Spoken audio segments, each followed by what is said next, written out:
ठीक आहे, तीन विषय. एक, सर्वप्रथम सोलापूरमध्ये कुठेही डिझेल पेट्रोलच्या टंचाई नाहीये. मी काल डीलर्सचा पण आढावा घेतला, त्यानंतर कंपनीजचा पण आढावा घेतला. IOCL, BPCL, HPCL तिन्ही कंपनीचा आढावा घेतला. त्यानंतर डीलर्सचं स्वतः प्रत्यक्ष बोलून आढावा घेतला आणि रॅन्डमली माझं टीम पाठवून काही पेट्रोल पंपमध्ये सुद्धा गोपनीय पद्धतीने चौकशी पण केला.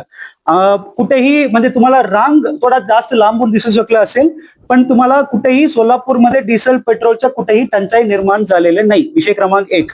विषय क्रमांक 2 खूप महत्वाचा म्हणजे अजून माझा सैनिक कुठेही काहीही रेस्ट्रिक्शन पेट्रोल डिझेल मध्ये दिलं गेलेलं नाहीये.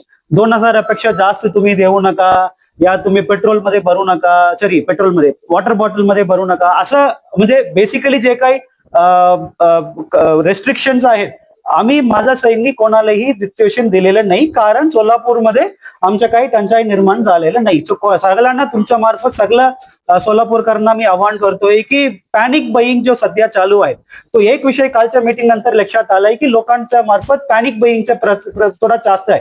उदाहरण सांगायचं म्हटलंय की ऍव्हरेज एक आरो मध्ये रिटेल आउटलेट मध्ये 100 किलो लिटरच्या विक्री असेल तर सध्या 200 किलो लिटरच्या विक्री चालू आहे.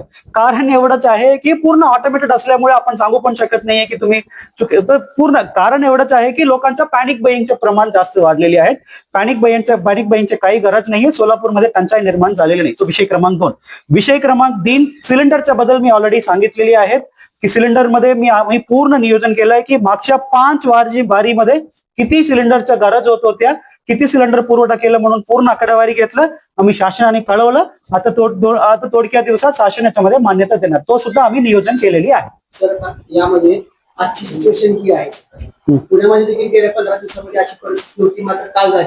अजून एक दीड महिन्याने काय परिस्थिती असेल सांगू शकत. येस, ही पहिली गोष्ट. दुसरी गोष्ट म्हणजे पंढरपूर जसं आध्यात्मिक आहे तसं या ठिकाणी आंदोलन होतात. आता खतांचे दर प्रचंड वाढायला लागले, पेट्रोलचे दर वाढले, प्रत्येक गोष्टी वाढल्या तर या ठिकाणी आंदोलनाचे इशारा केल्याचं प्रमाण वाढलं आणि तर शेतकरी क्राऊड किंवा महाराष्ट्रातनं पूर्ण लोक येतात. तर अशा पद्धतीने म्हणजे आंदोलन करण्यासाठी बंदी असं पुण्यामध्ये केलंय. त्या पद्धतीने काय आपण प्रिकॉशन घेणार आहोत? बघा, पुण्यामध्ये जून माझ्या माहितीप्रमाणे जून 4 आणि 5 महिन्या फक्त सिटी पुरतं नियोजन आहेत.